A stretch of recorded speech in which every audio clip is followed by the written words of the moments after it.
C'est le spectacle que livre la ville de Bamako ce mercredi matin. Voitures et pneus brûlés, grenades lacrymogènes tirées. Des heurts ont éclaté devant le tribunal entre les forces de l'ordre et des jeunes maliens, partisans de Mohamed Youssouf Bathily dit Razbat, faisant un mort et plusieurs autres blessés. Razbat, chroniqueur radio contestataire, comparaissait pour outrage aux bonnes mœurs. Animateur d'émissions souvent polémiques, il s'en était pris ces derniers jours à l'armée malienne qui a subi récemment de lourdes pertes dans des attaques djihadistes et au président Ibrahim Boubacar Keïta, taxé d'incapacité à diriger l'armée. Suite à ces dernières émissions, le jeune homme qui est le fils du ministre des Domaines de l'État et des Affaires foncières a été arrêté lundi. Mohamed Ali Bathily s'est également signalé par des chroniques au vitriol contre le chef du gouvernement Modibo Keïta et d'autres cadres de l'administration.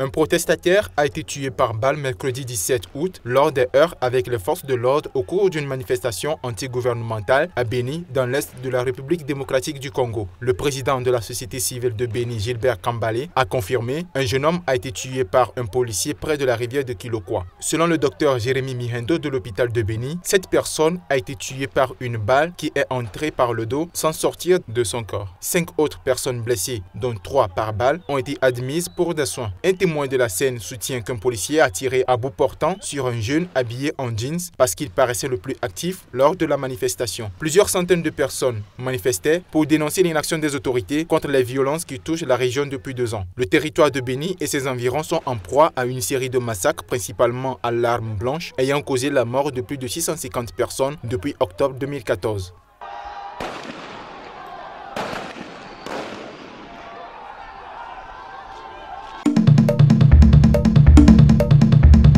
Bétail décédé, point d'eau asséché, récolte dévastée. Le Mozambique fait actuellement partie des pays d'Afrique australe les plus affectés par la sécheresse qui sévit dans la région. D'autres pays comme l'Angola, le Lesotho, le Malawi, le Swaziland, le Zimbabwe et Madagascar sont tout aussi touchés et on y observe les mêmes scènes de désolation. Le système des Nations Unies et des agences humanitaires ont demandé jeudi plus d'1 milliard de dollars pour aider des millions de personnes rendues vulnérables par la pire sécheresse en 35 ans dans la région. Une région touchée par le phénomène climatique El Niño qui bouleverse le régime des pluies et donc la production agricole. On estime à 12,3 millions le nombre de personnes menacées du fait de l'épuisement des ressources alimentaires et la limitation de leur accès à l'eau potable. Selon le chef du bureau de l'ONU pour la coordination de l'aide humanitaire en Afrique australe, Timo Pakala, les sécheresses comme celles causées cette année par El Niño sont devenues plus fréquentes et plus intenses. Il préconise donc une réponse rapide pour sauver des vies, mais surtout pour prévenir d'autres crises de cette amplitude. Plus tôt en juillet, 3 agences de l'ONU avaient estimé que 40 millions de personnes allaient souffrir de la malnutrition dans le sud et l'est de l'Afrique en raison du phénomène climatologique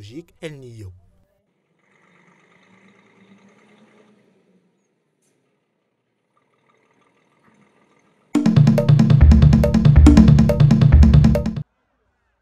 Après quelques semaines de calme relatif au putsch manqué en Turquie, la guérilla kurde a lancé une nouvelle campagne d'attentats meurtriers qui touche pour la première fois des régions où la population n'est pas majoritairement kurde. En quelques heures, 2 attaques imputées au Parti des travailleurs du Kurdistan, PKK, ont fait au moins 6 morts et plus de 200 blessés dans l'est du pays. Il est évident que le PKK veut profiter de l'actuelle atmosphère en Turquie. Toute organisation terroriste aime profiter des crises, a indiqué une source proche du gouvernement en référence au coup d'État raté qui a ébranlé quelques heures le pouvoir du président Recep Tayyip Erdogan le 15 juin. L'explosion a creusé un cratère de plusieurs mètres de diamètre. Elazig est connu pour avoir été un havre de tranquillité depuis de longues années et aucun attentat n'avait été enregistré dans la ville. Les forces de sécurité subissent des attaques quasi quotidiennes du PKK depuis qu'un cessez-le-feu entre les rebelles kurdes et les forces gouvernementales a pris fin en 2015. Des centaines de policiers et de militaires ont été tués. Dans la foulée de la purge lancée par les autorités turques contre les sympathisants du prédicateur musulman Fethullah Gülen, accusé d'être l'investigateur du putsch avorté, des milliers de policiers et de soldats ont été limogés ou placés en détention, faisant craindre un affaiblissement des moyens de l'État pour combattre efficacement le PKK.